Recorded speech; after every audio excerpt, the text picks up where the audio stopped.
All right, we're live. Hello, everyone. Welcome. We do hope everyone's doing well out there today. Welcome to the first of several Polkadot Builder Party live streams this week from the team at Parity. Before saying anything more, I've really got to give some big props and thanks to the Web3 Foundation, Rada and Tommy, as well as a lot of people behind the scenes. Those individuals have been working really, really hard to pull this event together. So what is it? The Builder Party campaign it's a showcase, basically. We're showcasing what's possible on Polkadot, and we're inviting the next generation of developers to build on Polkadot. And we want to show them what it's all about, what they can use, what they can do. So it's a 6-week online hackathon with real-world events taking place all around the world. It all leads up to our flagship event over in Buenos Aires in Argentina, the flagship event of Sub-Zero, where Gavin Wood will actually be delivering this year's keynote. So I'm here with you today. My name's Ian. I'm the content leader over at Parity. And I'm here really just to keep the stream on track, address any questions you might have, and try and get those answered from the guys. So I'm joined by two of Parity, as I like to call them, Giga Brains today, Pavla and Yan Yan. Guys, can you just quickly introduce yourself, say hello, perhaps explain a little bit what it's like a day in the life of a Pavla or a Yan Yan, just quickly for the audience. All right, maybe I can start. I'm Pavla, based in Zagreb, Croatia. I've been in Parity for the past 3 years. Jumped right in from the traditional finance space, so quite a different landscape and dynamic here in Parity. I lead the data team. You probably know from our .lake website and the stuff we publish online. Yeah, essentially making sure every builder in Polkadot has the required data and insights to understand what's going on in the network. Nice. Thank you, Pavla. Yan Yan? Hi, my name is Yan Yan. I've been with Parity for just over a year now. I came from Google to Parity. I'm a TPM, Technical Program Manager. So I'm at the moment looking at everything that we're spanning across what we call our Polkadot Hub effort, of which a key piece of what we're going to be talking to you about today. This is a pillar of what we're doing. Pavla is the TL working with me on this. And in general, my role at Parity is just being a troublemaker at large and focusing on getting a couple of things out to get people to build on Parity to make us a world-class and a preferred platform. Excellent. Thank you very much, guys. I like that, Yan Yan. I'm keeping that world-class troublemaker tag is a great one for you, I think. All right. So as Yan Yan alluded to there, we're here today to talk about reliability dashboards. So I have a little task for you, Pavla, and I would like you first to try and do this for me. I want you to try and explain to me what the reliability dashboard is in the style of like an elevator pitch. So I want you to pretend I'm like a Web 2 guy. There's money just all over me. It's hanging out my pockets. I'm thinking about blockchain solutions, and I want to change providers. And we just got in the lift together. So no pressure. What have you got to tell me? So since we will be stuck in an elevator for the next 45 minutes with the audience, I wouldn't spend too much on what we are building, how and why, because we'll go into the weeds in just a moment.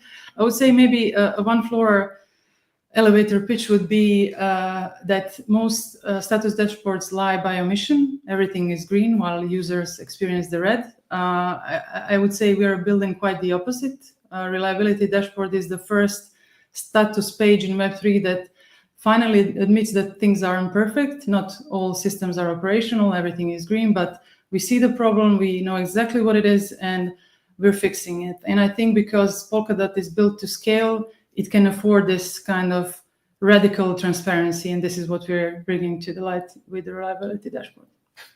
Okay, interesting. I'm interested. You piqued my interest, definitely. So that's what we're going to talk about in this session today. We're going to show how to read the dashboard like a pro. We're going to look at the key metrics that we're tracking. We're talking about transaction lifecycle latency and confidence, throughput, and the cost as well. And moreover, we're going to demonstrate that the real winners here are the end users of applications built on Polkadot. Right, that's enough for me. I'm going to hand over to these guys. They've got a presentation they want to show you. If you have questions, throw them into the chat. I'll do my best to get them answered at the end. So over to you guys. Take it away. Thank you.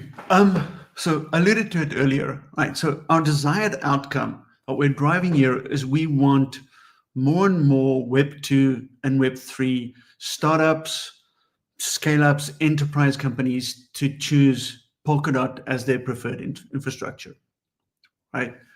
And while there are already a lot of good technical and business reasons to prefer Polkadot, we think there is a better reliability story that can be told for Polkadot's reliability, right? And when I say story here, I don't mean story as in trust us. I mean a story as in we show real numbers, real data where people go, I understand that. That makes sense to me. That's relevant. This is what we care about, right? And we're doing that by focusing what's most important to customers and their users, right? The user experience of it, of your application that was built on Polkadot and what you rely on to be able to do that, so that you yourselves can build on Polkadot with trust. That the trust that your users, your own calls, will have a great reliability experience. And simply saying, like I mentioned, a blockchain is great doesn't cut it. So we're going to go start working on quantified proof. And how it should be done. And we're leading a standard here for Web3 as a whole in the work that we're sharing with you. Next slide, please, Pablo. So the first problem that we're facing is a language gap, an apples and oranges kind of problem. So what do Web2 enterprise users expect when they hear reliability? And I'm specifically using the word enterprise here because they tend to have the highest standards, right? When they say reliability, they hear the Web2 experience of the reliability of a service in percentiles, measured across its whole API service, right? Something like you will get a response within 200 milliseconds in the 99th percentile, right? Implicit in this is the reliability of a horde of microservices behind that API service that the user never sees. They just care about their transaction going in, their API call going in, and the response of their API call and how reliable that is. In essence, the reliability of an API method invocation measured across all of this, measured across all of the calls to that service. However, what has classically been done in Web3 is to define blockchain reliability in terms of average block times. Like it takes us so many seconds to produce a block, and we produce so many on average. That's how long it takes us. And for rollups, it's the average time of the L1 chain that finalizes the blocks. And this brings us to a real apples and oranges kind of situation where if you're coming from a Web 2 world, like, what does this mean, right? And comparing this is not just hard, it is potentially even nonsensical, right? So we want to attack this problem, or we are attacking this problem. Next slide, please, Pablo. So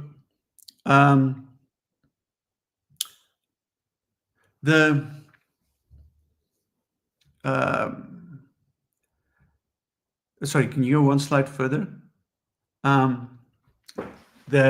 averages aren't enough. Okay, so the simplest fix for us is to move away from averages to percentiles, right? There's a real host of good reasons why percentiles is the industry standard in the Web2 world, right? Because it captures how badly the long tail impacts users, right? If you're just looking at averages, you don't see this bad tail kind of impact. It allows for the progressive implementation of SLOs. So like starting at saying something like, for our service, we want to have 500 milliseconds of latency at 1.5 nines, 95% of the time. Then as you improve your service and you're consistently achieving that and overachieving it, after a while, you can go and say, okay, we can now do this 99% of the time, right? And then 99.9% of the time. So you basically have a good user experience that you can progressively serve to more and more users across their interactions, right? This is why percentiles are good, and that's an easy fix for us. Next slide, please. Now,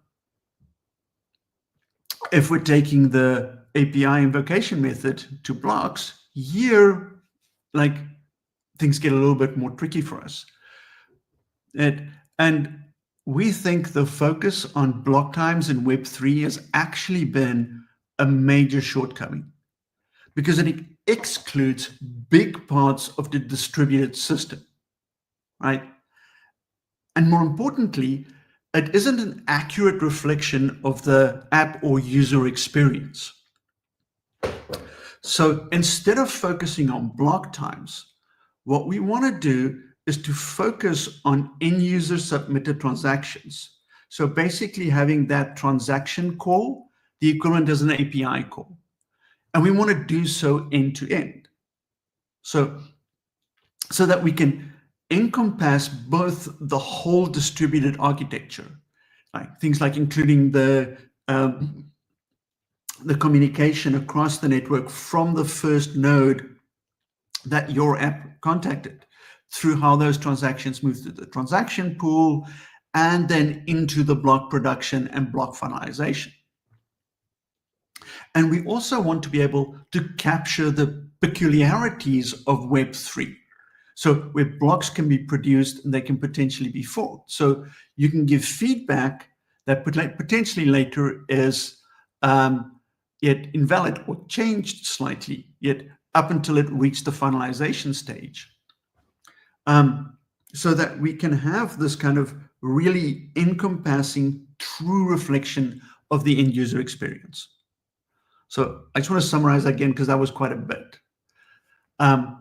We want to make reliability comparable between Web 2 and Web 3, or change that, we are making it comparable between Web 2 and Web 3, right?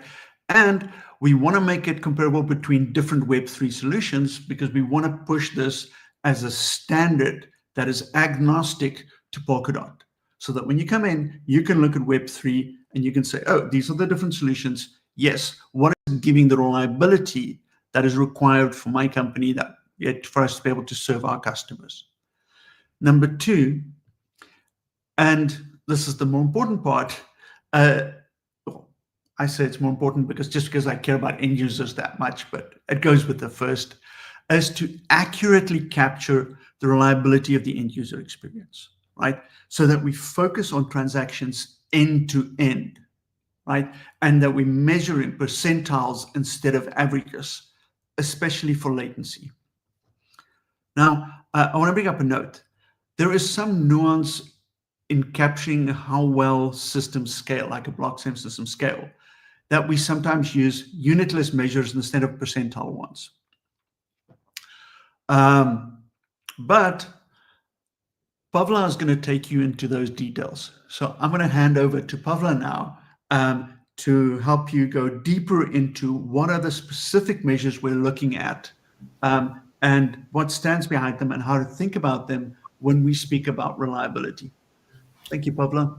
Sounds good. Thanks, Yanyan. Okay, so I'll briefly touch upon the 4 core metrics, or rather dimensions, that we are tracking in the reliability dashboard, because there's a dedicated slide for each one. But very briefly, transaction lifecycle latency, As mentioned, we measure it end-to-end through all of the lifecycle stages of transaction processing, from its initial submission, actually when initially transaction was deemed either valid or invalid, all the way through its finalization. So these signals are representing a stage that a transaction goes through and are emitted from the nodes in the transaction pool.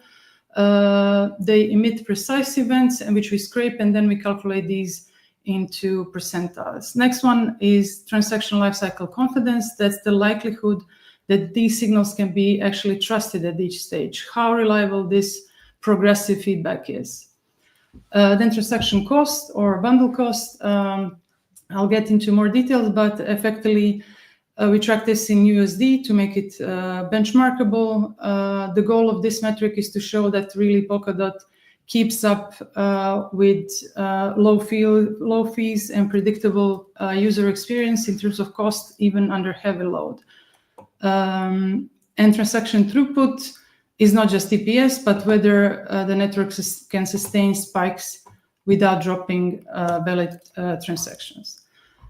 Okay, now let's take a moment to maybe unpack what really is happening when the transaction moves through the network, because this is really where the complexity of measuring reliability begins. Like Yan explained, in a Web2 system or a cloud-based system, you have a really binary request-response situation where you send the request, you get a single response back, and that's it. That's pretty much all that you can expect in terms of the important signal back to your own application or use case. But in blockchain, things are a lot more intricate. When a user submits a transaction, the first node that receives it, that's usually an RPC node, it runs through its initial validity check. If it passes, we mark that transaction as ready. It goes through the cycle. And the first feedback that is given to the app is your transaction is valid and queued for inclusion.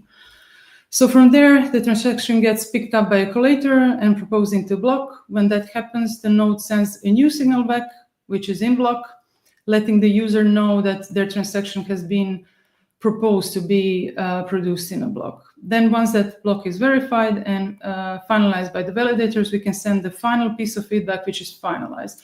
This is the state where your transaction is permanent, immutable, it cannot be reversed. And that's the happy path, the green path you see on this slide.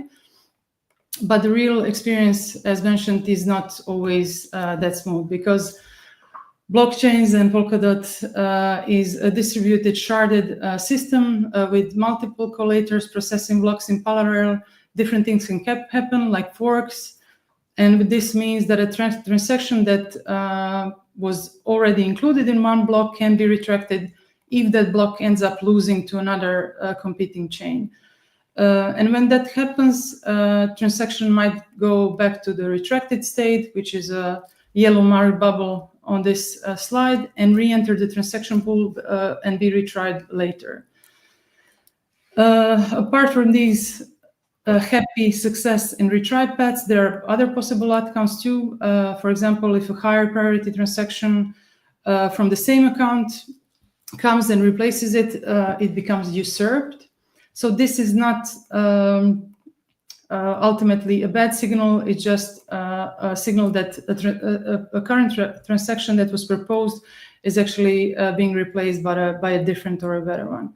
Or if a transaction sits too long without being finalized, it can be rejected, which covers both dropped transactions and those that timed out before finality. So to sum it up, instead of a single yes or no response, we have this whole sequence of signals going end to end, from ready, in block, finalized, retracted, usurped, rejected. And this multi-state lifecycle is what makes reliability measurement in Web3 fundamentally more complex and different, but I think also more maybe interesting than in Web2. So it's not only about whether the network worked, is producing block, but it's how long each state took and how confident we can be that the feedback given to users is actually reflecting what happened on chain. Now, these different transaction lifecycle stages can become really meaningful depending on the kind of apps that people are building on Polkadot. What we're doing here is measuring the end-to-end latency from the moment the transaction arrives at the end node all the way until it's finalized. So think of it like a full journey. The edge node receives the transaction, validates it locally, then gossips it to the collator. The collator includes it in the proposed block, and signal comes back to the edge node. And then validators finalize it, and once it's final, we have the information flow going all the way back again. So this gives us a true kind of end-to-end measurement. It's very different than just looking at block time, which only measures how long it takes to produce a block. So end-to-end latency captures everything that can delay a transaction, network delays, disputes, congestion in the transaction pool, impact of fork. So it's far, far more representative than just looking at block production time. It's what the actual end users and dApps are experiencing. And when we look at those results actually and going deeper into how these transactions are progressing in all of their lifecycle stages, the results to comparing just to block time production can be quite striking. For example, Polkadot Relay Chain has a 6-second block production time. Asset Hub has 12 seconds, which sounds great, very fast. But the measure we want to here include is how long is the in-block latency? Is it closer to, let's say, 15 or 16 seconds rather than 6 seconds, which is block production time? And how long does it take to get the transaction finalized? Those can be significantly different measures than just the block production measure time. So I would say this is our first big insight from the reliability dashboard. It gives us a more accurate view of the real user experience. It also gives us direct visibility into where the value is being delivered and where we can improve. For example, the transaction ready line you see there around 0.01 seconds. That is, for example, thanks to the work that our node team has done into optimizing how the transaction pool operates. And because we were monitoring this in this particular way, we can now detect issues that we couldn't before. One other example is the Kusama short outage that happened earlier this year. We were able to pick this up quite instantly with the reliability dashboard. It's also helpful for the parachain teams. One additional example would be, we saw on a particular parachain that the ready latency was an order of magnitude higher than we expected, and it turned out to be a node that was under provisioned. So these are the additional signals that we are introducing in the reliability dashboard to quickly distinguish whether it's a system issue or whether it's an infra issue, right? And maybe just to point out, why does this signal transaction ready matter? Because some partners can't or maybe shouldn't wait for finality. It might be just too slow for their use case. For instance, payments or a gaming use case can rely on ready feedback rather than finalized feedback to confirm the transactions very quickly and to keep the experience very fluid for their end users. Of course, using ready then introduces some risk. If the transaction isn't finalized, then there's always a small chance that it can be reverted.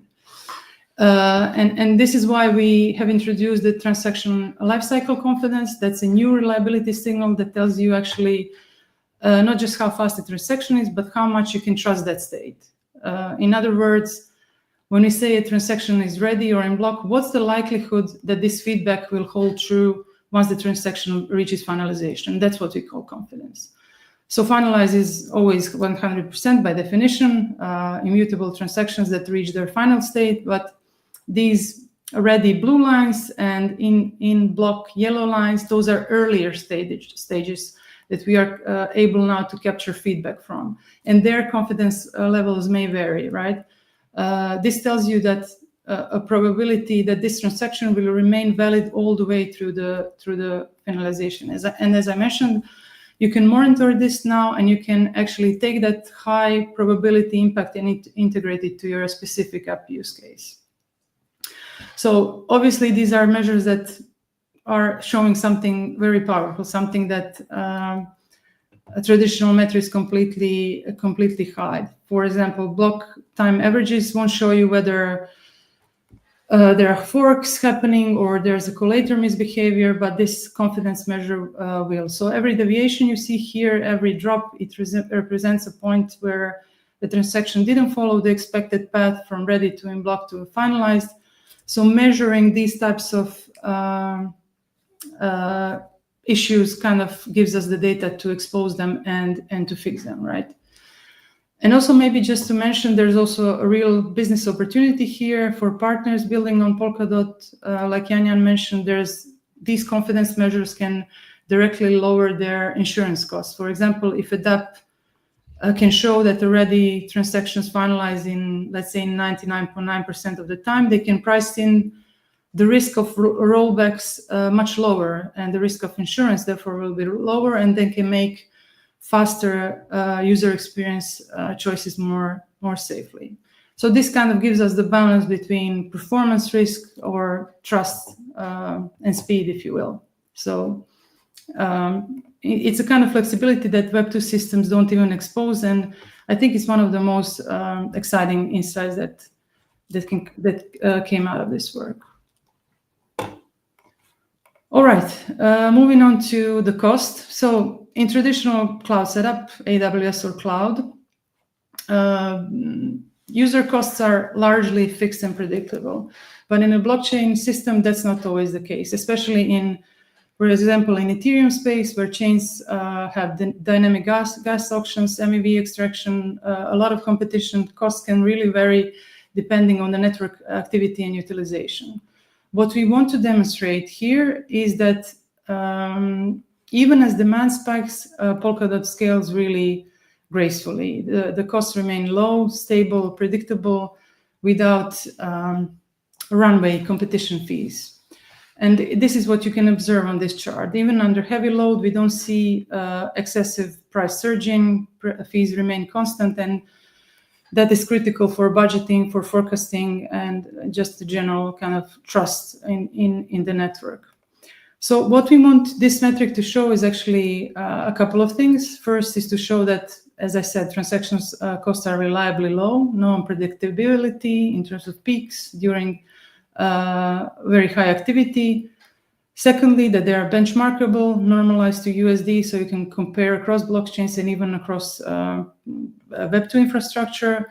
And third is something that we are now implementing is kind of a bundle-based monitoring of costs in Polkadot. This means that we want to monitor those usual or typical blockchain transactions and how much they cost on Polkadot versus potentially other networks that expose this to. So that could be your typical, let's say, transferring an asset, minting an NFT, and executing a swap. And I think Polkadot is really powerful here because it also allows the bundling of transactions. So you can do much, much more in a single, like extrinsic that has bundled transactions within, rather than looking at a specific transaction and just applying the cost without realizing, okay, this is actually what the user performed in this single transaction that was executed.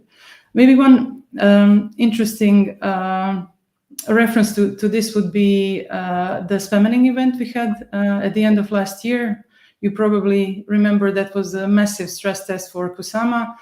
Network was flooded with millions of transactions, and we pushed the throughput or TPS through to more than 140,000 transactions per second. So what we observed there, that despite these insane influx of transactions, the fees remained remarkably stable. I think between 2 or 15 cents for the entirety of the experiment. There was no fee explosion, no degradation of service, and this is a kind of demonstration that we want to show with the reliability dashboard, that underlying economics of Polkadot are really scalable even in extreme conditions.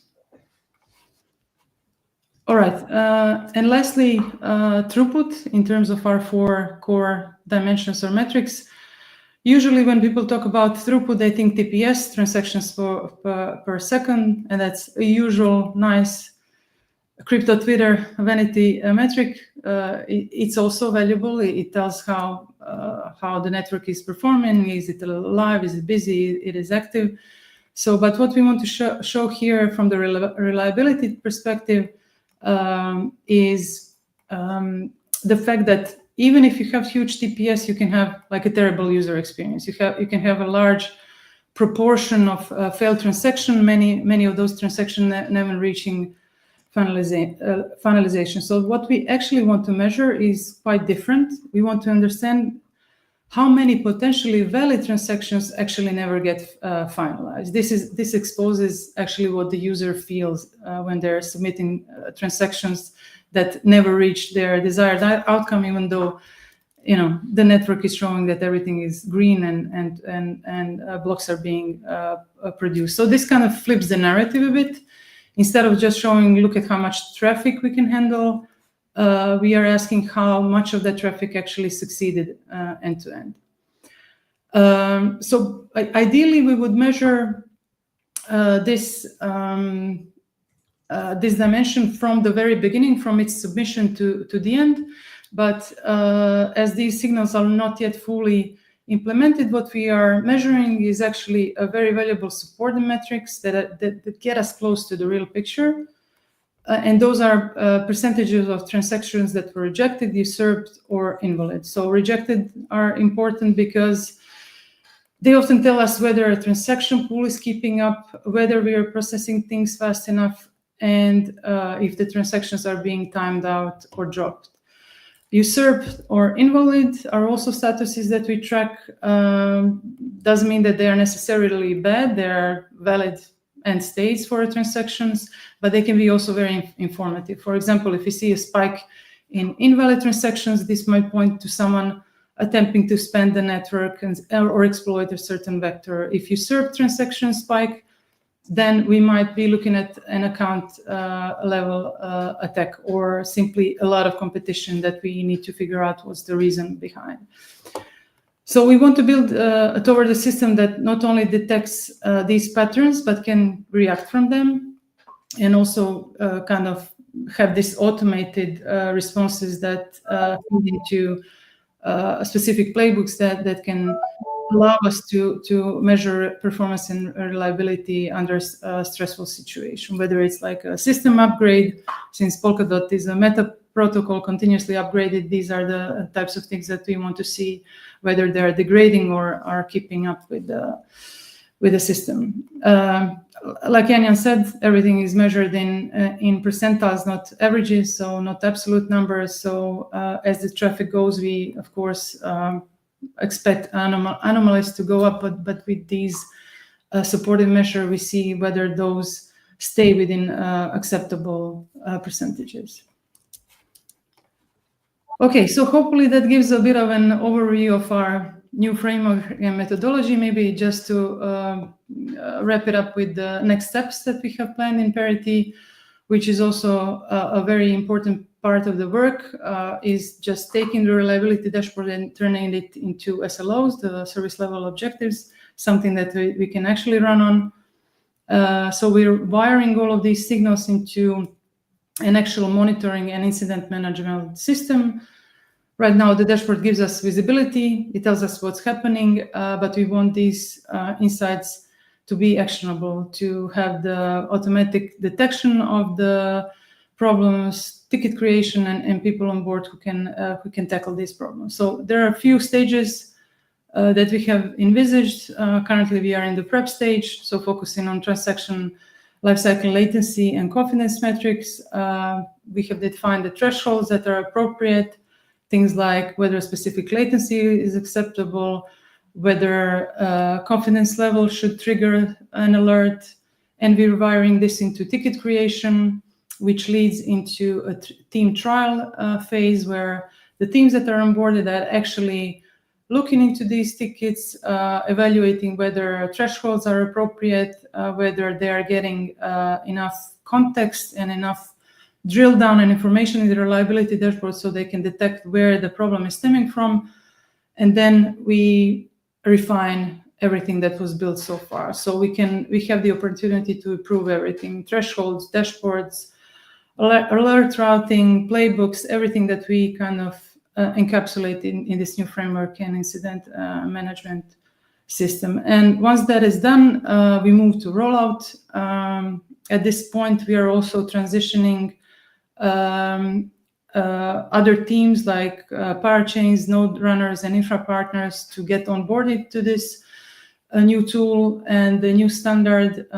We have a fairly simple guide for our parachain teams to share the metrics so they can be easily plugged into the reliability dashboard, because the goal is kind of to expand the coverage and to be confident in understanding whether the problem comes from like the core Polkadot level or it's stemming from a parachain level. Okay, and to wrap it all up, as mentioned, few key takeaways. So we're shifting from trust us to here are the numbers, see for yourself.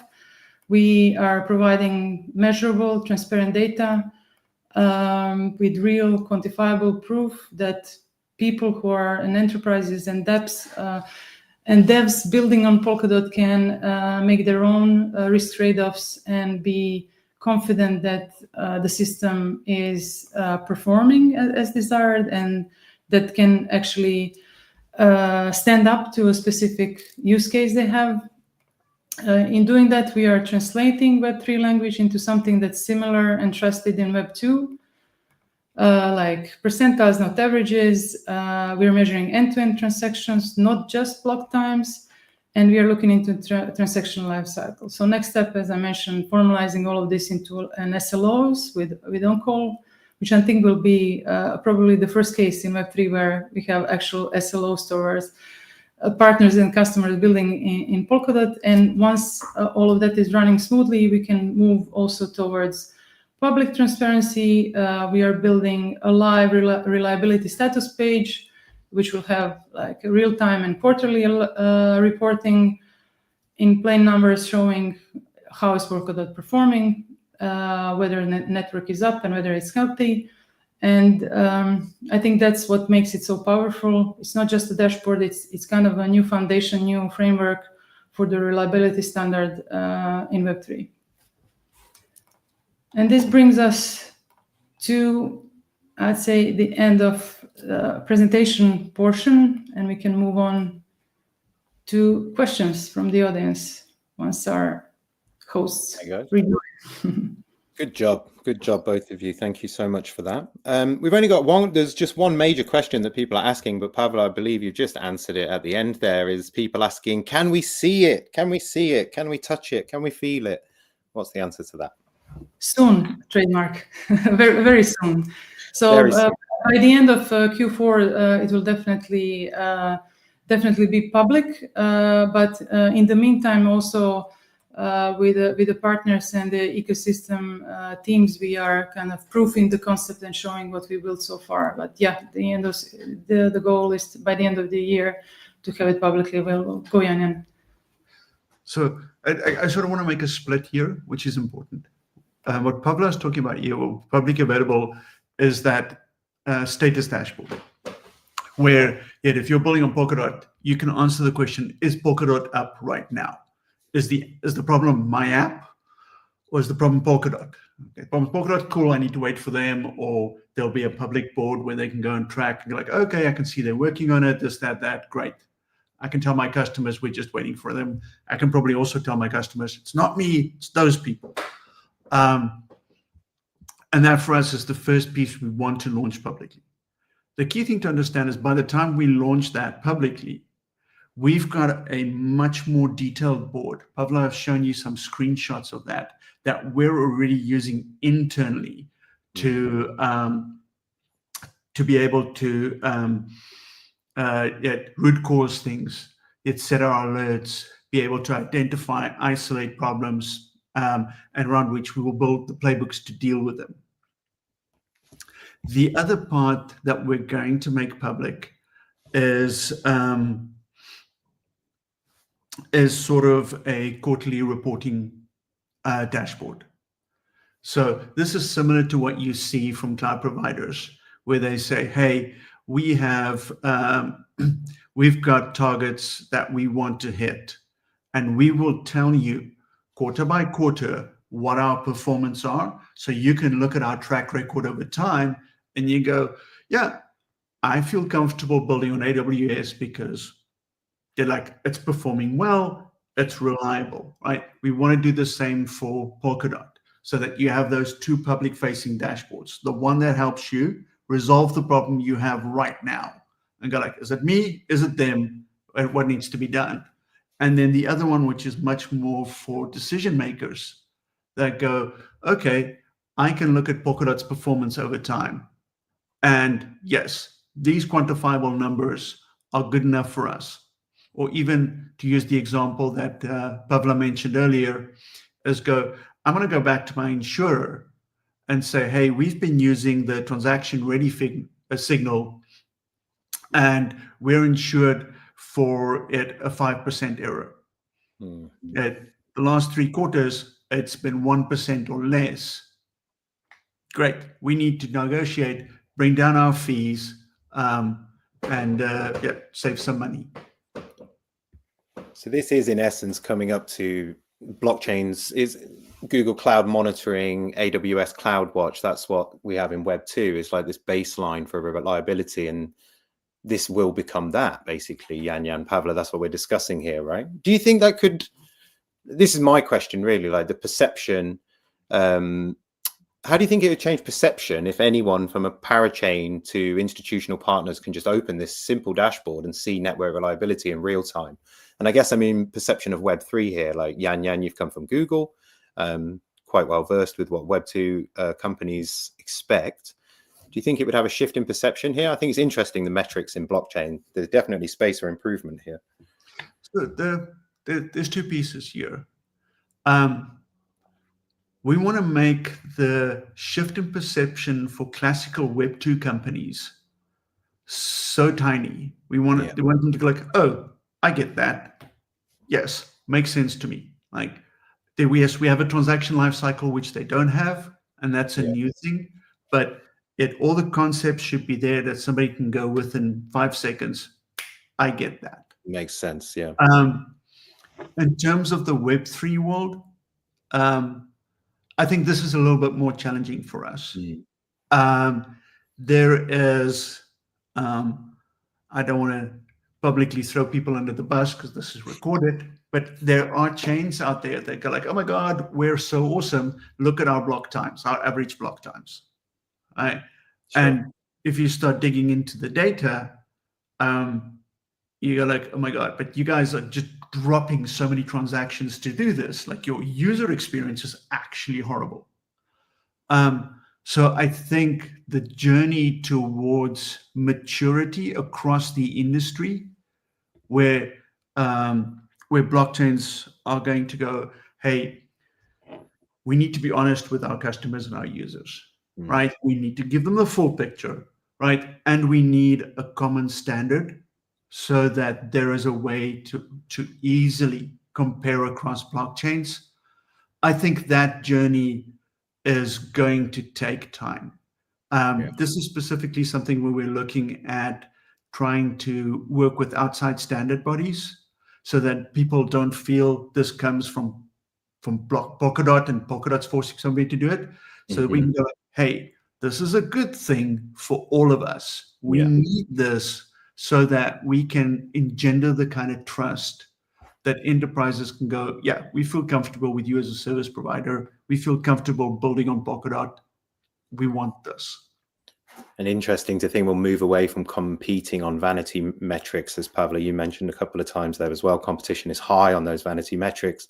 It would be nice to see competition so high in some real metrics here. It's a bit like the sort of TVL in DeFi, isn't it, came along. And I think there's a new standard now of TVS, total value secured, which is nice, but that took about 5 years to change, maybe 6. So I see what you're saying, Yan, for sure. Okay, guys, we better wrap it up. We've stepped over our time limit already. I want to thank both of the presenters today. Yan, Pavla, thank you so much for taking the time to do this for the audience today. Thank you for joining the stream, guys. Obviously, this will be available afterwards as well for you all to dive into if you want to unpack it a little bit more. We've got 2 more streams this week. We've got one tomorrow, which is an introduction into Polkadot products. That's at 2 p.m., 2 o'clock UTC time here on YouTube as well. That's with Kareem Jeddah, our head of product engineering. And then deploying roll-ups with Polkadot, that is on Friday, and that's going to be at 3:30 UTC, and you can see that on YouTube as well. So yeah, more to come. Thank you so much to everybody. And yeah, that's it from us.